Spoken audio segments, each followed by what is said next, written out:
All right. Well, this is the panel about disinformation and deepfakes, and deepfakes is right there in the panel description. But the universe of disinformation and machine-enabled disinformation and cyber-connected disinformation is much wider. And so I wanted to start off by asking JD to talk about that wider universe. Absolutely. So I'm JD Maddox. I'm here from the Global Engagement Center. For anyone who hasn't heard of us, we are essentially the centralization of the U.S. government's efforts against disinformation, foreign disinformation and propaganda.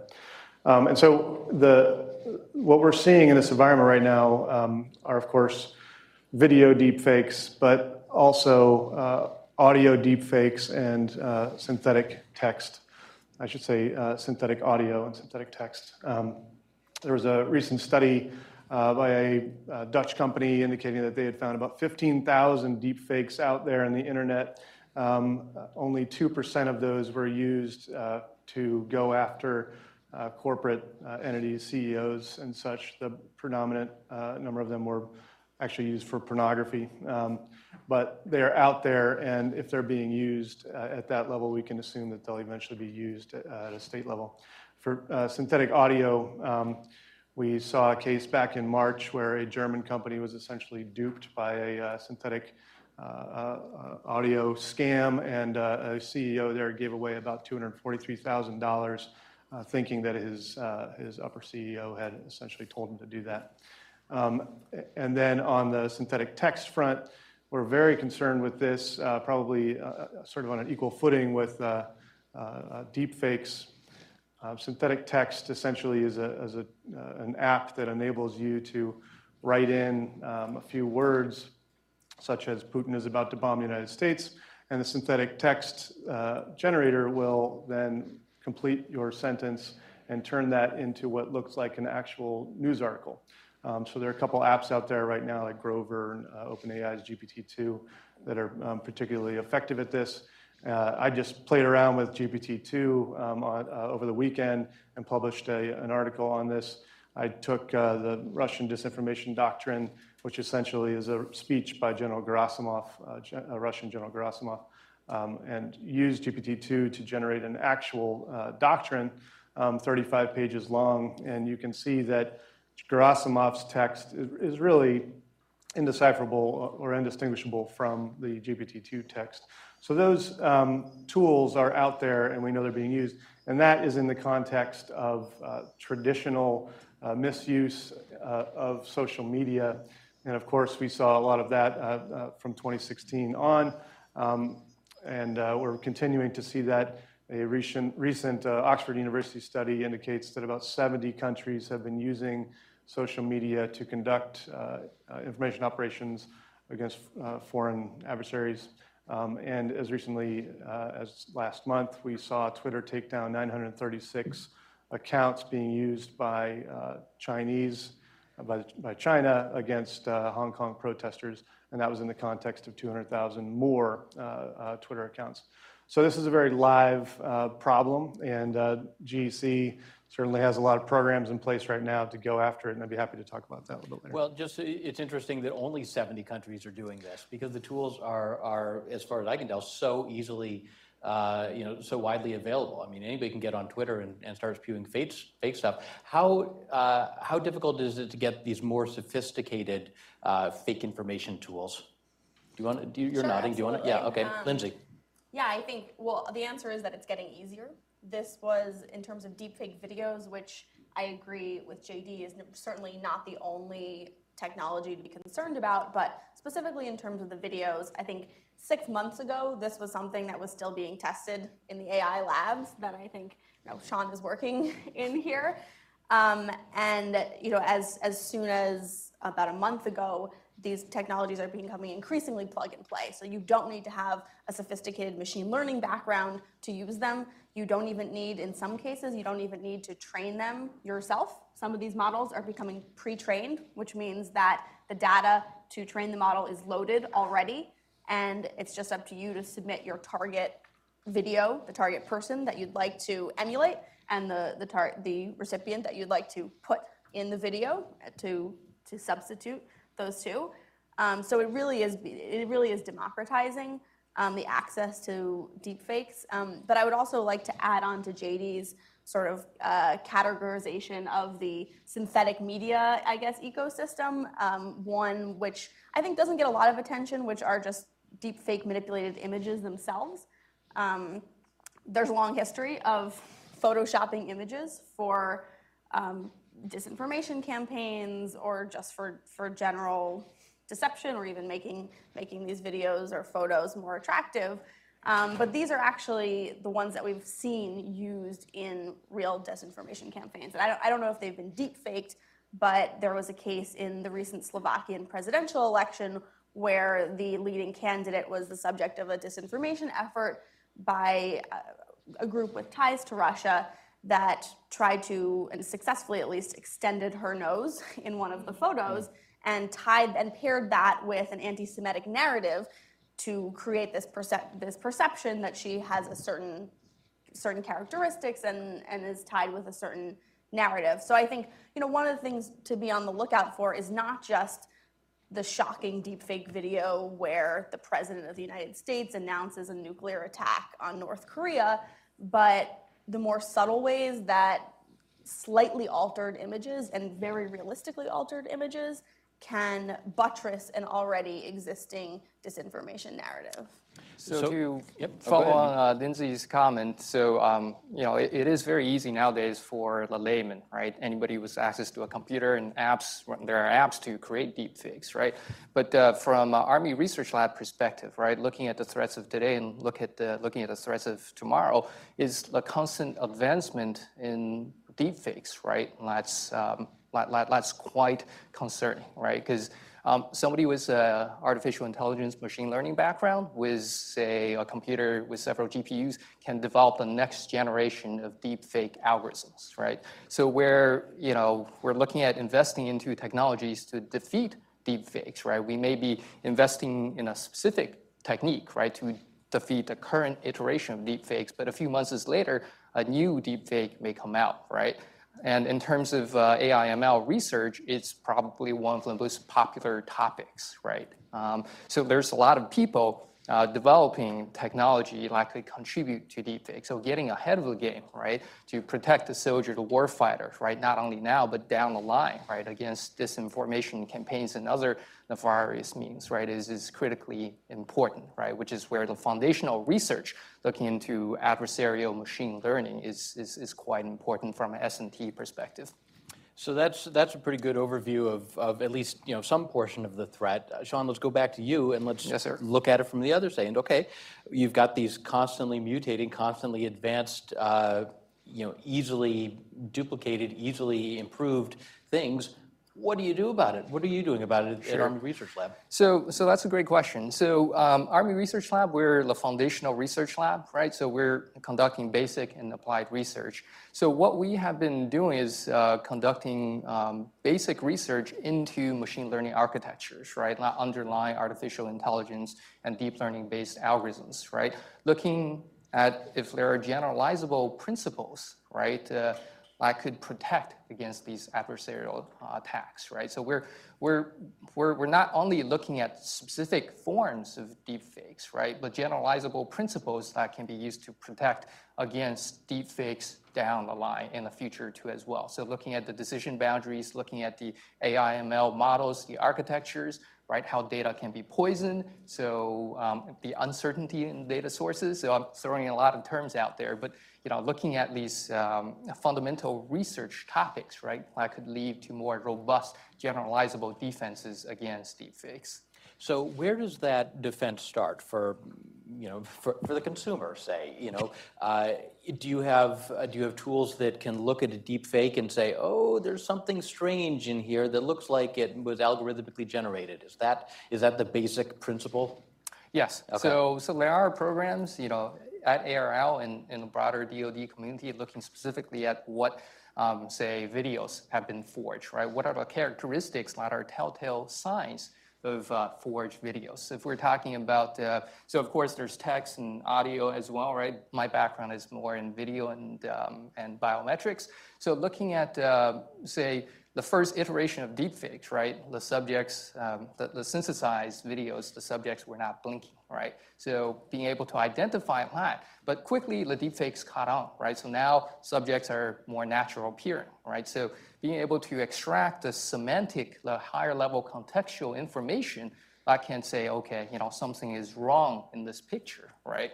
In this whole frame, in this video, right? Not looking at the image level, the spatial information, but looking at the frame sequence, right? The temporal sequence, the movement, right, of the eyes, the movement of the lips, the direction of the lighting, right? So those are the kind of techniques that could more robustly defeat deepfakes. So I imagine you have your own suite of high-powered computers that you're just feeding the deep fake, saying, okay, machine language, grind on these and see what's new and different. What do you see? But I guess there's some human element as well. I mean, the blinking is something that a computer might not have picked up. Right, exactly. So the key is the current generation of deep learning algorithms are data dependent, right? You feed it data, it learns how to classify objects or classify different activities. And similarly with defeat, right? If you defeating these algorithms, you give it proper label training data, like this is what's fake, this is what's real. It learns the features, right, to discriminate between what's real and fake videos. But what we want to add is some level of physics and contextual understanding from the humans, right, to improve these models. So you're exactly right. All right. So JD, you are broadly in charge of, and feel free to correct the exact way I described this, but coordinating the technical tools and technical responses from the State Department across the federal government. Is that too broad, or is that? It's close to it. Okay. I'm essentially a consultant to the Global Engagement Center, serving as their senior technology advisor, and we have developed out a number of programs that are reaching out into the interagency to, first off, try to identify the technologies that are potentially useful in this space, and then to get those technologies tested and implemented at scale. And so we are in the process of, we've stood up about 3 major programs in the last year. Our tech demo series, which is a biweekly event in DC, where all of the interagency is present to see the latest and greatest technologies coming on. We have tech challenges, which are overseas. Same concept, we're bringing in foreign technologists to try to understand what their technologies are, and then we're assigning grants to those technologists to use them concretely in support of our foreign partners against disinformation campaigns. For example, we brought online a system called Semantic Visions. It is now being used in support of the UK government directly against Russian disinformation activities currently. And then third, we have our technology testbed, which is an effort to, again, test out these technologies. We ask our interagency partners and our foreign partners to identify specific technological challenges, such as deepfakes or whatever else in this space, and we will run a very short-term test against that challenge and generate the results, push them back into the interagency with the intent of getting those technologies useful at scale. In my mind, everyone in this room, especially the people who are on their machines right now, are particularly, we're totally vulnerable to disinformation, and that vulnerability is really enhanced by our access to the internet. The sort of leading arguments right now on the academic side are either, we are super vulnerable to this stuff because we're unable to get out of our bubble, or we are super vulnerable to this stuff because we're unwilling to take the intellectual next step and challenge the information.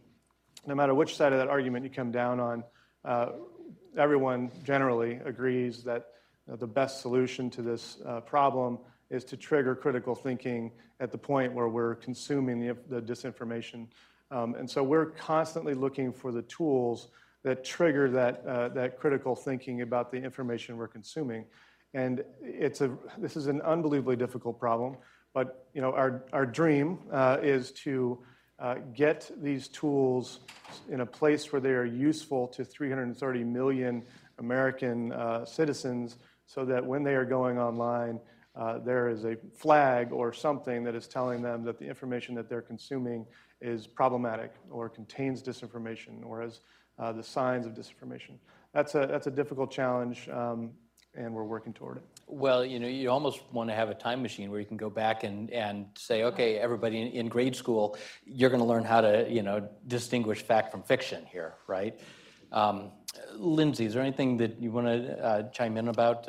Interesting to hear about the demand signal, interesting to hear about how you gather the information. I think we were heading towards the idea that sometimes our desire to push back against disinformation runs into values that we cherish, and there's a tension there. Maybe you could talk a little bit about that. Absolutely, yeah. I think we've been talking mostly about the technological solutions, which I think are extremely important in trying to counter the spread of deepfakes, manipulated media. I think we've largely focused also on the detection technologies, but I do think there's a broader ecosystem of the technologies, and maybe the State Department is working with some of the prophylaxis side as well. So being able to encode when a real image is created, to be able to compare a fake image to the true image. That's another sort of two suites of technologies that are being developed, the prophylaxis and then the detection after the fact. And I think it is a challenge because the detection especially is really a cat and mouse game, as Sean alluded to. I think there's an analogy to cybersecurity here as well, where you're never going to be able to fully outrun the disinformation actor creating these fakes, but the goal is just to raise the bar higher and higher and higher and make it so that more and more sophisticated actors need to devote more and more resources in order to fool people. But stepping aside from just the technical question, there are obviously societal measures that we can put in place, starting with, I think, media literacy campaigns that teach people at a young age how to consume information in a way that is responsible, how to share that information in a way that is responsible. But it is extremely difficult because it's not just that we're unwilling to maybe do the fact checking. I think the last panel talked about the flood of information. It would take so much time to run down every single story that we encounter that we're constantly inundated with information that it's becoming less and less feasible. So how do you do that is the challenge. And some companies, Twitter recently announced a policy for synthetic and manipulated media where they're going to try to label when an image has been or a video has been altered. But as you mentioned, this really is a question of our values. My organization is called the Alliance for Securing Democracy, and we were started after the 2016 Russian disinformation campaigns against our electoral processes to kind of address this threat of foreign interference in our democracies. And so that's how we see this problem, that this is an area where democracies are uniquely vulnerable. We rely on objective reality in a way that authoritarian regimes do not. We need it for an informed citizenry. We need it for an evidence-based judiciary. Our democratic processes rely on the idea that there is a ground truth, and it's not just the average of everything that you hear. You need to be able to distinguish a strict separation of fact from fiction. This technology like deepfakes and misinformation and disinformation more broadly play into authoritarian hands when they say any information is valid, it just depends on how strong your narrative is. And so I think that also really needs to inform the solutions, because we have to be very careful about what we label as altered content, fake news, harmful content, and we've already seen countries, not as much in the United States, but around the world, including in the developing world, putting in place increasingly draconian laws in the spirit of countering fake news, but are actually authoritarian forms of control. And when you give the government the ability to say, that's fake news, that's incorrect, that's the truth, then you cede some of your capacity as a democracy. And taking it back more specifically to deepfakes, a lot of these are also used for entertainment and parody and satire.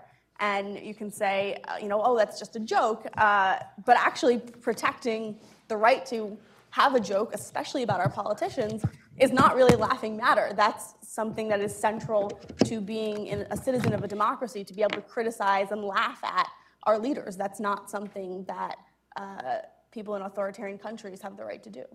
Well, that brings it right down to the bottom line there. Thank you. I have a few more questions for our panelists, but then I'm going to open it to the floor. So please get your questions, and if you have a statement, please at least phrase it in the form of a question, and we'll see if we can generate a little bit more talk about what you guys are interested in. JD, you were talking about tools, getting tools to the 330 million Americans, but your job is really to get the tools to federal agencies, and so there must be a learning process. There must be, first of all, convincing the agencies that they have a problem, although I imagine many of them are coming to you saying, hey, we've got a problem. Can you talk a little bit about the process of helping agencies get a grip on what they need to know? Absolutely. So our tech demo series is our opportunity for the interagency to come in again and see what's coming online, what's available to them. And again, that's the opportunity, the only opportunity in the U.S. government to have that conversation about technological applications against disinformation and propaganda. That generally generates some good ideas. And the interagency is typically pushing those good ideas to us to try to get us to test out new technologies in support of their operational challenges and get those back into the environment.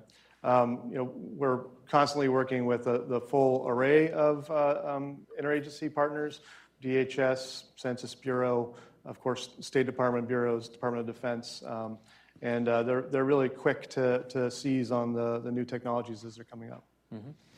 It occurs to me that when we're talking about consumer level stuff, it might be as easy as developing browser extensions. Is that, is it really, could you get it to that point where you have something that goes in Safari, Firefox, and Chrome and helps the user figure out what they're looking at? Or do things just change so fast that you can't pump it out that quickly? Go ahead. Well, it's a cat and mouse game, right? Yeah. Of course. So the defenses you develop have to be constantly evolving, right? But what you just said, right? Being able to provide a plug-and-play extension into a web browser is also what would facilitate the feed of these techniques, right? As these techniques evolve, you're also updating your defenses, right? So these readily accessible web pages where users can verify whether a video or text or audio is fake or not. So I think you're right. I mean, anticipating 1 year, 2 years down the line where deepfakes might evolve to may be difficult, but certainly, staying ahead of the game, right? At the current moment, it's feasible to do, especially with the technology, the web browsing technology, and the cloud service capabilities we have now. All right. Yep. Go ahead. Yeah, I would also add quickly to that as these technologies come online, we have to be smart about how we actually build them in, not just from a technological perspective, but from a psychological perspective. A lot of detection and warnings faces really an uphill battle. I think, the adage that the lie travels halfway around the world while the truth is getting its shoes on is really apt here, because I think it was in 2017, Facebook found that their top 50 stories, their top 50 false stories, the engagement that the content that was debunking the false stories received got 0.5% of the traction that the original fake stories received. So even if you correct the record, it's going to get so much less engagement and views than the original one. So that means you have to be really smart about how you put out those corrections. And we've learned from covering, the media has actually learned some lessons from covering disinformation over the last 2 years in this country on how to present that in a way that psychologically has the desired effect. So one example of this is what I like to call the truth sandwich, which is if you just present the fake content first and then the debunking content later, there's a psychological phenomenon that says the highest predictor of whether you're going to believe something is whether you already believe it. So the content that you show first is what people tend to believe, and you believe the debunking content a little bit less. So what now the media has shifted to doing is this truth sandwich where they put, this is false, and then they put the fake content, the false content, and then they say it again, the bottom layer of the bread. So I think, taking this to deepfakes, how companies, social media platforms structure these warnings is actually going to have an enormous effect on whether they are in fact effective. Mm-hmm. Sorry, just one more jumping in on that real quick. Totally agree with you, and sort of the gold standard for the technologies we're looking at are is the technology passive? So we don't want consumers to have to take an extra step to find out that there's disinformation in their information feed. We want it to be totally passive. We want this to be at scale, so it needs to be available, again, to 330 million Americans and others. And those are really sort of guiding principles behind what we're trying to get online. Interesting. I'll just add as a coda to the media, another thing the media is learning to do is not to use the phrases that disinformation actors come up with. So you may have heard the phrase, for example, crisis actors. It emerged after the Sandy Hook shootings, and it was invented by people who wanted, for whatever reason, to push their crazy conspiracy theory about something that happened, why this happened. And so the media said, wow, okay, well, they're talking about crisis actors, and they put that in the story, and everybody runs to YouTube and types in crisis actors, and the only things that come up are these videos that the crazy disinformation people have made. And so the media, was duped for far longer than it might have been. And I think now, though, we are learning our lesson and trying not to point people to search terms that only that would take users to disinformation. All right, we're getting close to the end of the panel, but here we go with questions from the floor. Sir. One of the highest priorities of the administration is using tools enabled by 5G in order to maintain and be in front with competitiveness. In the context of your outlook, what you discussed today, how do you view 5G enabled tools regarding cybersecurity and security of the future? Okay, yep. Anybody have anything? Isn't 5G just like 4G on steroids? Does it actually make a difference? It does, I believe. Yeah, okay. I have a lot of thoughts on this. I think maybe it's slightly off the topic of deep fakes, but I think the key advancement of 5G, it's low latency and the ability to connect the Internet of Things. With that comes an explosion of personal information that's available in connected devices. We're already seeing it, our Fitbits, our Nest thermometers, our smart homes, the fridge that's gonna know when you've had 2 sips of milk instead of 3. This is the new reality. And I mean, one point to address your question on cybersecurity, I think we need way better security standards for the Internet of Things. I mean, you talk about 2-factor authentication on the last panel. I mean, we don't even have non-default passwords for a lot of these devices. Or even settable passwords for some stuff. Right. And I think how it actually does tie into the misinformation and disinformation question is that explosion of personal information also means an increased ability to influence if you are a determined adversary and determined disinformation actor. If you know so much about every individual in kind of a micro-targeted way, you can plant disinformation that's going to appeal to that individual person. And when you combine that with some of the synthetic text, you can imagine this kind of human out-of-the-loop disinformation engine that targets individuals and modifies the text slightly automatically based on whether they like it or share it or not, and creates a new synthetic text and targets at individuals that go for a run in the morning or individuals that pick their kids up from school based on this information that is going to be really powered by 5G. Great, thanks for the question. Do we have another one? All right, I have a lightning round question. What is something on the topic that has surprised each of you in, say, the last few weeks? I'm surprised on a daily basis. Yeah, okay. By the pace of what's emerging in this environment. I mean, not a day goes by that I'm not reading another academic report or news report on some nefarious or malign influence activity out there. I think the statistic of Oxford University statistic of 70 countries using social media for malign influence is pretty amazing. And that is an increase from an Institute for the Future study about 1.5 years ago that indicated about 11 were using it for nefarious purposes. So if that's a trajectory, I think we can call this a general problem. Yeah, to follow on your comment, as JD, I think the pace of advancement is quite surprising, right? Because the deepfakes, the underpinning technology is artificial intelligence, machine learning, right? Specifically, generative adversarial networks, right? The pace at which this is developing in the academia is surprising, right? You know, every few days, right, people will be submitting papers on different flavor, right, of GANs, right, generative adversarial networks, which ties, you know, which can be tied directly to the advancement in the quality of the deepfakes that's being generated. So, I mean, just as sort of a sidebar, one of the premier conferences in the academic community is Computer Vision Pattern Recognition, IEEE conference. I mean, nowadays, the conference is 9,000, 10,000 people, right? Whereas 10, 15 years ago, it's maybe 400, 500 people, right? So it's grown by a couple orders of magnitude, which is leading to a really rapid pace in AI/ML development, leading to, you know, the maturation of deepfake technologies, but also adversarial or technologies to protect against deepfakes. I think one of the things that has surprised me actually within the last week is just how much these technologies have targeted women in the pornography industry. This is sort of a whole new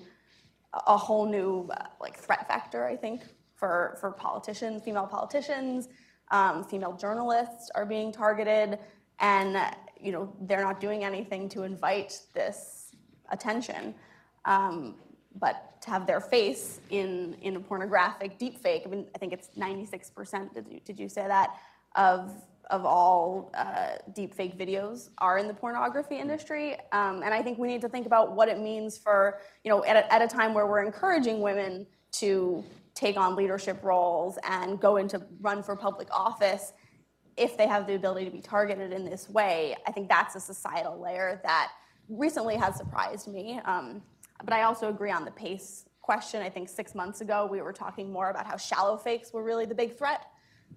Deep fake videos or faked videos that don't actually use sophisticated AI. And I haven't seen, you know, from the Russian side, any actual deep fake disinformation Russian video yet. That's another probably surprise why that hasn't happened yet, or maybe we just haven't seen it.